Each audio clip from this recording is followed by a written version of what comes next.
A paz de Jesus e o amor de Maria estejam em vossos corações, da qual foste chamados a serem um povo santo do Senhor, graça e paz da parte de nosso Senhor e Salvador Jesus Cristo. Salve Maria Imaculada, sempre virgem. Estamos aqui para mais um vídeo, da série Catecismo e Bíblia. Aí você diz, irmão, essa série não vai terminar? Meu querido irmão, nós estamos trazendo a doutrina básica da Santa Mãe Igreja, que é mais importante, que é de mais relevância para os dias atuais. Me refiro aos dias que estamos vivendo, os tempos finais. Nós precisamos conhecer verdadeiramente a doutrina. Eu não sei até aonde vai esse quadro, até onde o Espírito Santo mandar. Vamos trazer aqui todo o catecismo da Santa Mãe Igreja? Não. Mas vamos trazer aquilo que é mais interessante, que vai alimentar mais a nossa fé nos nossos dias.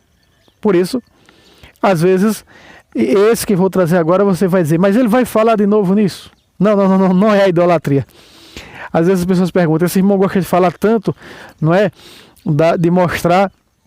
A explicação nesse canal tem cerca de 5, 6 vídeos que falam sobre a idolatria, porque eu estudei, aprofundei muito sobre a idolatria veterotestamentária, especificamente do capítulo 20, os versículos 3 e 4 do Êxodo, para provar, para mostrar, para debater com pessoas das seitas que uma coisa é a imagem dos santos e de Maria Santíssima, outra coisa é as imagens de ídolos, de deuses.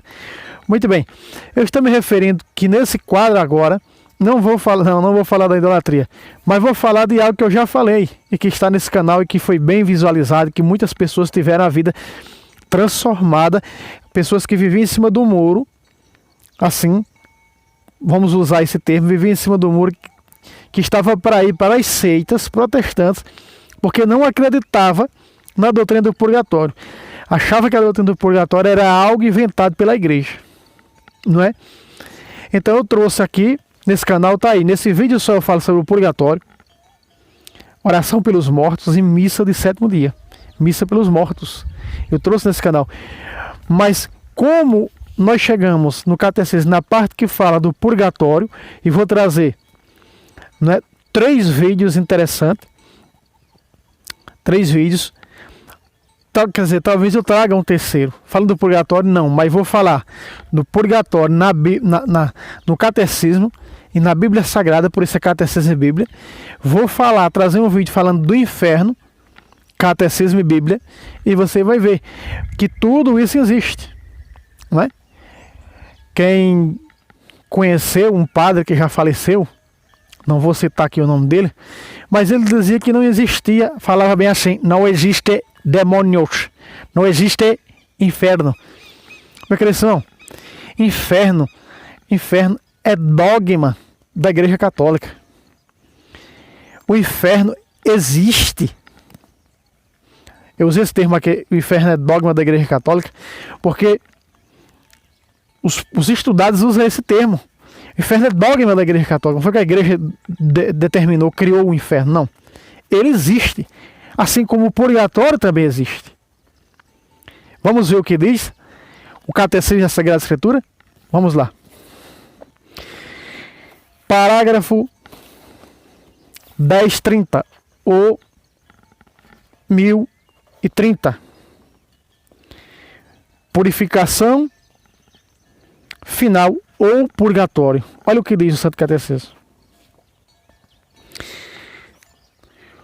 O que morre na graça e na amizade de Deus, mas não estão completamente purificados, embora tenha garantida sua salvação eterna, passam após sua morte por uma purificação, a fim de obter a santidade necessária para entrar na alegria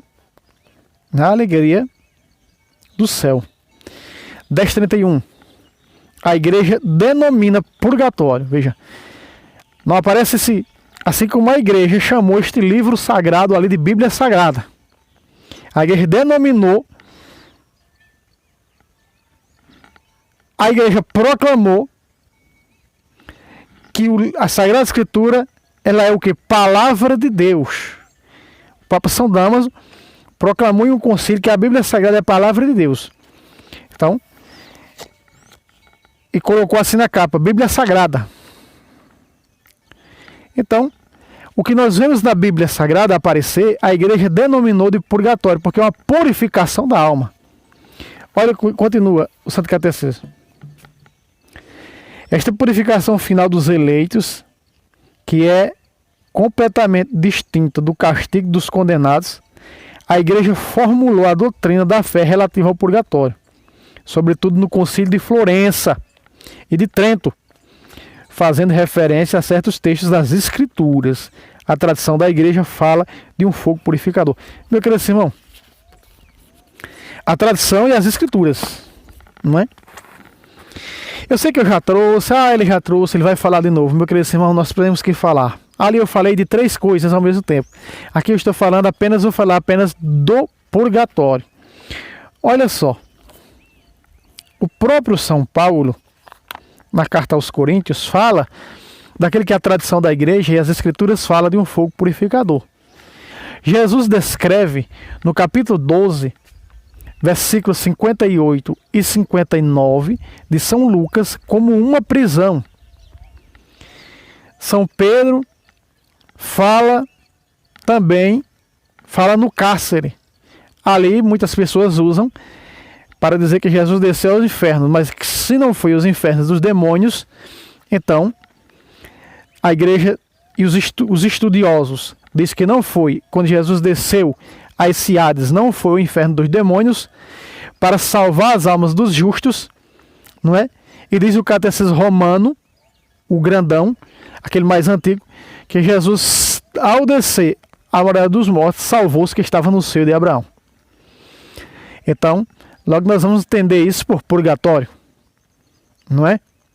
Então, logo nós vamos entender o seguinte, que Jesus descreve como uma prisão, Pedro descreve como o cárcere,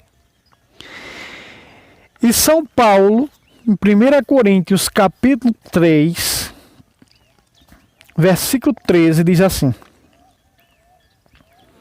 a obra de cada um aparecerá no dia do julgamento. Veja que está aparecendo aqui do meu lado de rosa, julgamento entre parênteses. Porque esse julgamento tanto é o particular, quando a pessoa morre e a alma vai para o tribunal particular. Foi mostrado a Santa Brígida o julgamento de uma alma. Jesus mostrou o julgamento de uma alma no tribunal particular de uma alma, não é? Que está lá no purgatório até o dia da volta de Cristo. E por que está transparente? Porque pode ser no julgamento particular e pode ser no julgamento universal, no final, não é? Que Paulo diz, passaremos por uma transformação num piscar de olho. E é exatamente essa passagem pelo fogo, essa purificação, para poder entrar na eternidade. O santo descreveu que é uma morte repentina.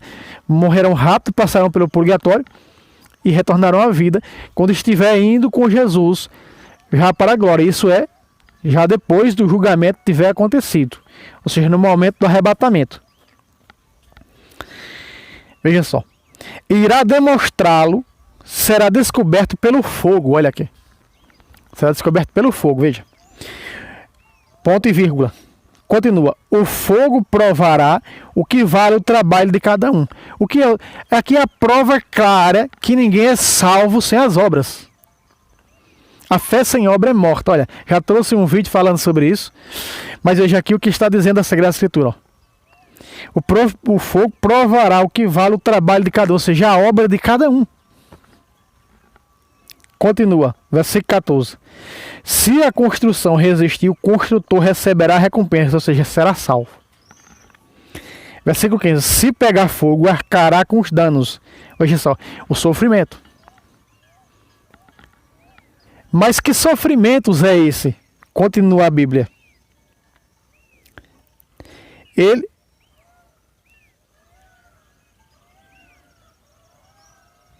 Ele será salvo, porém, passando de alguma maneira através do fogo. Pacata, aqui está. Então, meu querido irmão, esse fogo aqui não é o fogo do inferno, porque estando no fogo do inferno já não há mais salvação.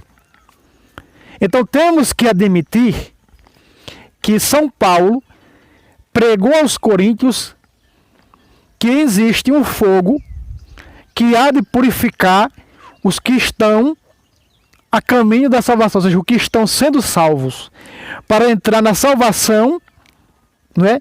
Já arcará com os danos, ou seja, os sofrimentos que as almas têm que passar, têm que pagar para ser purificada no purgatório, para poder entrar sãs, salvas, 100% santas na eternidade.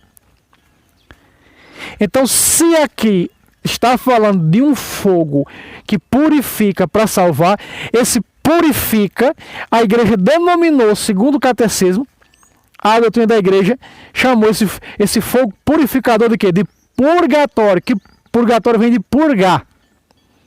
Ou seja, que vem de purificação da alma. Você está compreendendo, meu querido irmão? Como a igreja é perfeita em sua doutrina, seu ensinamento? E nós temos que entender, e vale salientar e trazer mais uma vez falando do purgatório. Por quê? Porque hoje nós vemos os pregadores da nova era não falar na fé da nossa igreja. Eu vejo muitas pessoas me perseguindo por causa do carisma, né, da renovação que trago comigo. Apesar de não ser da renovação, mas foi ali, através da renovação carismática. Então muitas pessoas me perseguem. Não é? E hoje foi a renovação carismática que me levou a ser um católico conservador. Então muitas pessoas perseguem, né? Deveria conhecer de perseguir. Falar é fácil, quem tem boca fala o que quer, não é mesmo?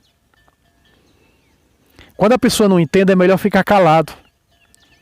É melhor ficar calado do que estar perseguindo.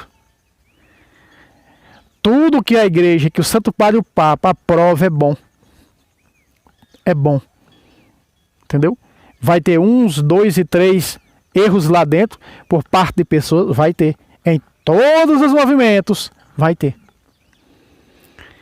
Então, você está vendo aqui comigo e eu estou trazendo catecismo e Bíblia, mostrando para você que não é invenção da igreja. A igreja denominou, chamou esse fogo purificador de purificação, ou seja, purgação, purgatório. Então, Jesus descreve como uma prisão. E Jesus é claro em mostrar, eu vou mostrar na Bíblia Sagrada, mas antes vamos ao catecismo, que Jesus fala em Mateus do inferno e do purgatório. Fala dos dois. Está compreendendo? Ficou entendido aqui? Veja, São Paulo diz, outra vez, o versículo 15, ó. Se pegar fogo, arcará com os danos. Olha só. Arcará com os danos. Quais são os danos? Os sofrimentos no purgatório. O purgatório foi mostrado por Jesus a grandes santas e santos místicos da igreja. Ele é real. Mas na fé ortodoxa e protestante não existe o purgatório. Ou seja, e dizem seguir a Bíblia. Pense numa falsidade e numa mentira gigantesca por parte desses hereges. Heresia da igreja ortodoxa também. Não é? Heresia por parte deles também. Veja só, continua o Santo Catecismo.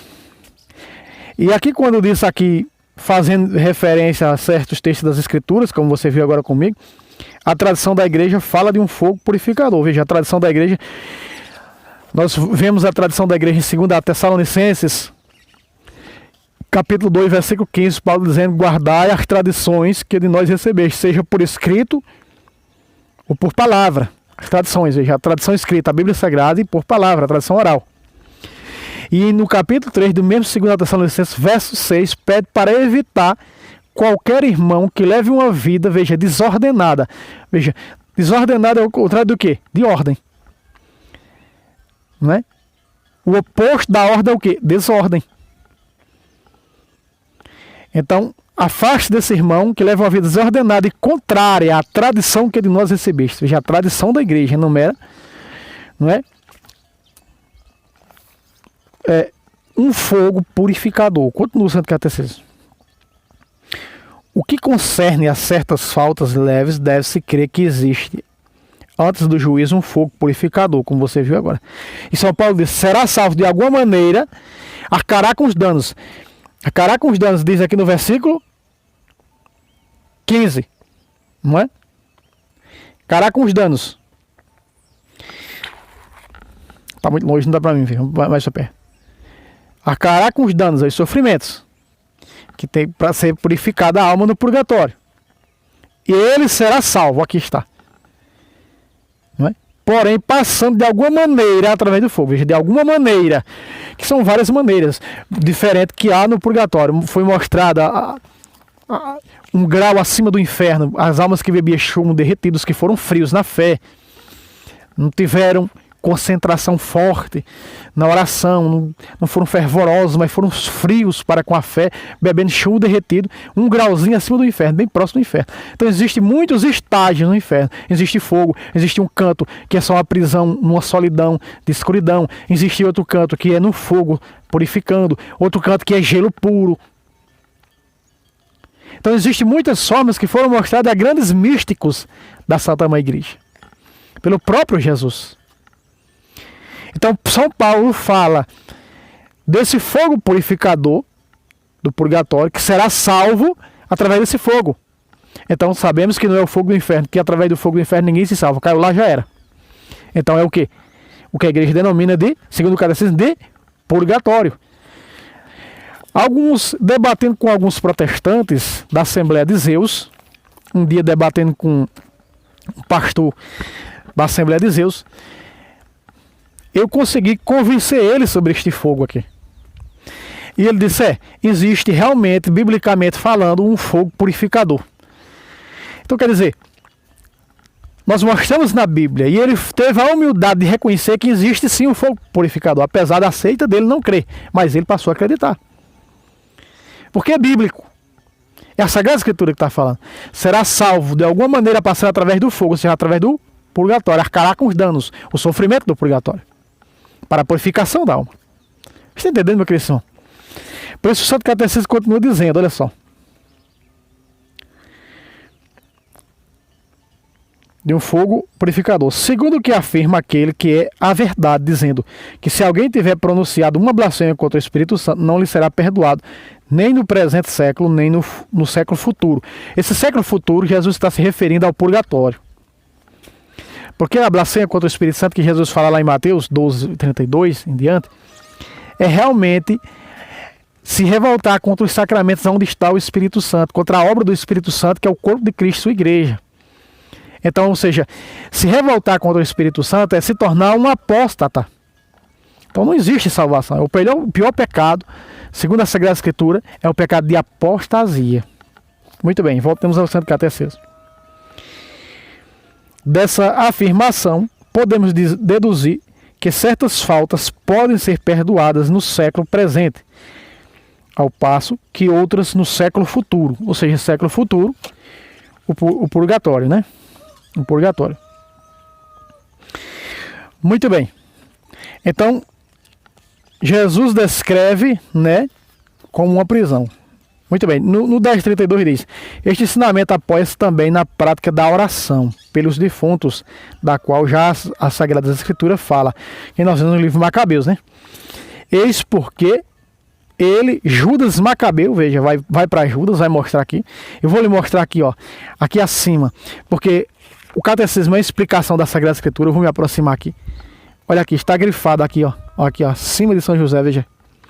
2 Macabeus 12. 2 Macabeus 12:46. Aí, você vê a oração pelos mortos e o santo sacrifício que foi mandado celebrar, ou seja, intenção das almas dos mortos. A oração pelos mortos tem ali. E o sacrifício pelos mortos, que é a missa, o santo sacrifício. A missa é o santo sacrifício pelos mortos. Veja, Jesus descreve, meus irmãos, como uma prisão. Eu vou mostrar para você que essa prisão que Jesus fala não é o inferno, porque antes ele fala no inferno para depois falar na prisão do purgatório.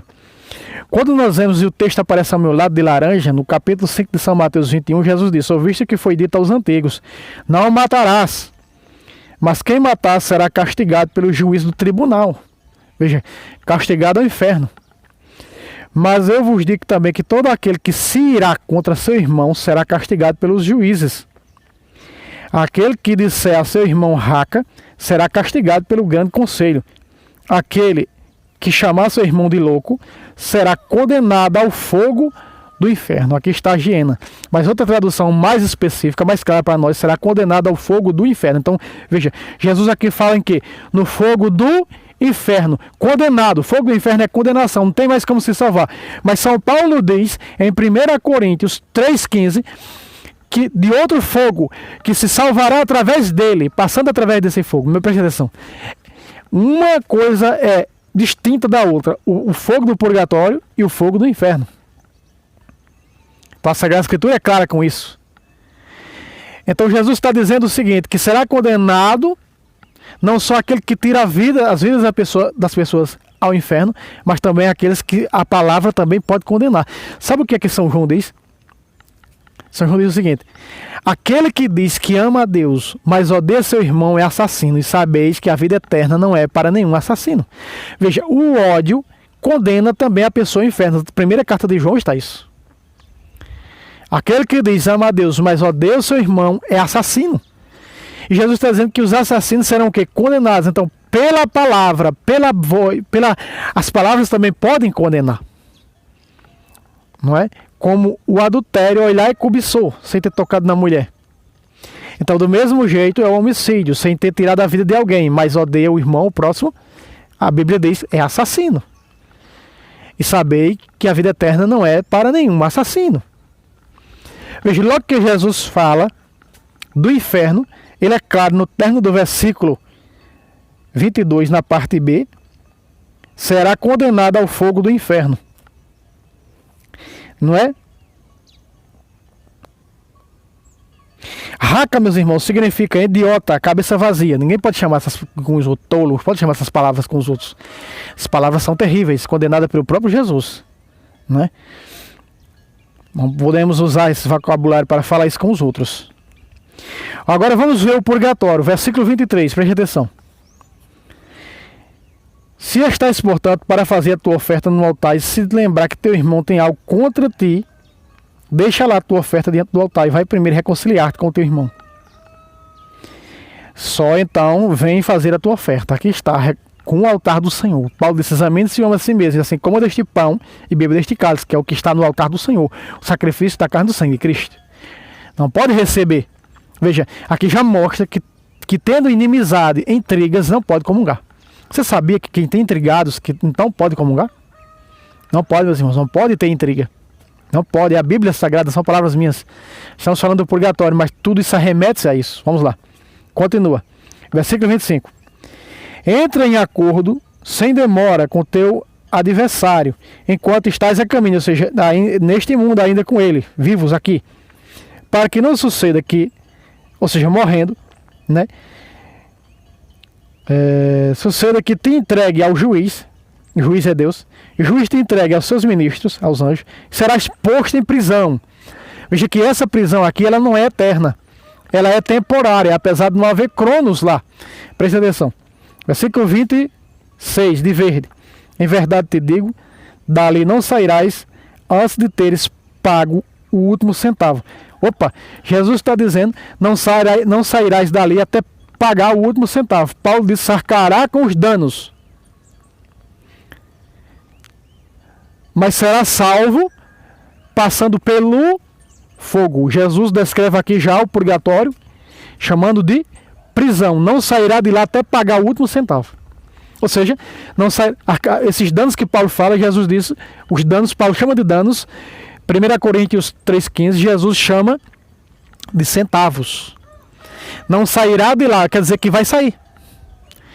Quando terminar a purificação da alma, vai sair da prisão, do purgatório. Não é? Então quer dizer, Jesus falou em primeiro lugar na condenação eterna e disse os motivos que levam à condenação eterna. Você viu comigo no versículo 22. E no versículo 23, 23, 24, e do 23 ao 26, que agora Jesus está falando de outro estágio, ou seja, de outro lugar, o purgatório. Essa prisão que Jesus fala é o purgatório. E Jesus falou isso aqui em muitos lugares. Não sairá de lá. Ou seja, quando pagar o último centavo, vai sair. Paulo disse: será salvo. Olha aí. Então, estou mostrando para você a doutrina do purgatório. A igreja enumerou, a doutrina da igreja enumerou e deu termo chamando de purgatório, porque a purificação da alma existe, meus irmãos. É real, é verídico. A Sagrada Escritura mostra isso. E para finalizar o vídeo, não é que o tempo já vai sem esperar. Aqui está, ó. Segundo a Macabeus, que o próprio Catecismo está falando, nos leva a Segunda Macabeus, capítulo 12. Só vou ler aqui aonde a oração e o sacrifício, viu? Preste atenção. Versículo 22. E puseram-se em oração para implorar o perdão completo dos pecados cometidos. De quem? Dos que estavam mortos, dos soldados de Judas que tinham morrido, que tinham se dado à idolatria.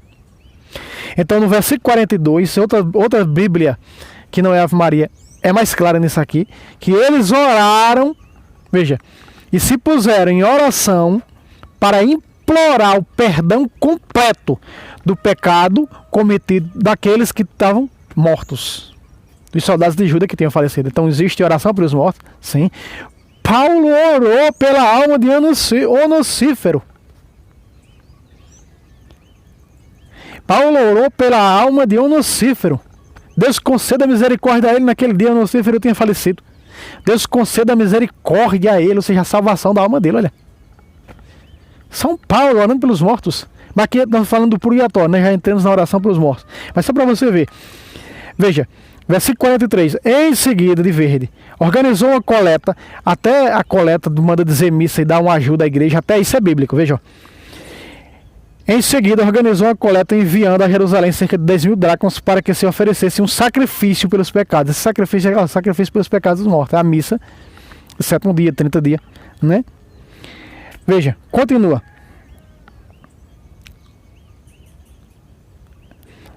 Para oferecer um sacrifício pelos pecados. Versículo 44. Por isso, se ele não julgasse que os mortos ressuscitariam, teria sido em vão orar por eles. Mas se ele acreditava que uma belíssima recompensa guardava os que morrem piedosamente, era esse o bom e religioso pensamento. Eis porque ele pediu um sacrifício expiatório para que os mortos fossem livres de suas faltas. Aí está, os mortos livres das faltas. Isso está falando do que, meus irmãos? Minhas irmãs? Do purgatório. Judas creu que eles poderiam ser salvos. Então, se eles poderiam ser salvos, a igreja militante ora pela igreja padecente do purgatório, a triunfante pela militante, a do céu intercede por nós, Apocalipse 6, 9 e 10. E a igreja militante ora pela do purgatório, pelas almas santas que estão no purgatório, que já estão salvas, está no purgatório, está salva. Mas tem que ser purificada para entrar na eternidade 100% santas. Então, porque ele orou pelas almas dos mortos, porque ele mandou celebrar o sacrifício de reparação, de expiação pelos pecados daqueles mortos, porque eles acreditavam no purgatório. Crença veterotestamentária do purgatório. Aí, para negar as heresias atuais, para negar essa grande verdade de fé bíblica, vamos rapar fora esse livro e dizer que é apócrifo, porque nós não acreditamos em purgatório. Aí está. É por isso que as heresias atuais é do jeito que é, a confusão que está, meus irmãos. Ficou claro aqui sobre a doutrina do purgatório? Catecismo e Bíblia. Aqui, ó. Catecismo e Bíblia.